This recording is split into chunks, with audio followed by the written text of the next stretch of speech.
আজকে বাড়িতে বানালাম একদম দোকানের মতো খাস্তা মুচমুচে নিমকি। এটি অতিথি আপ্যায়নে বা সকালে চায়ের সাথে খেতে ভীষণ ভালো লাগে।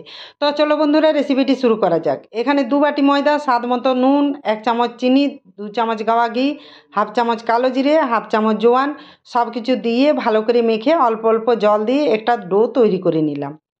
এবারে এটিকে অল্প সাদা তেল দিয়ে 20 মিনিট রেস্টে ঢাকা দিয়ে রেখে দিলাম।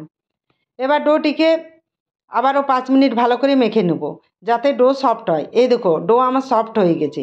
এরপর একে একে সব লেচি কেটে নিয়ে রুটির মতো পাতলা করে বেলে নেব। তারপর একটি ছুরির সাহায্যে নিমকি সাইজে কেটে নিতে হবে।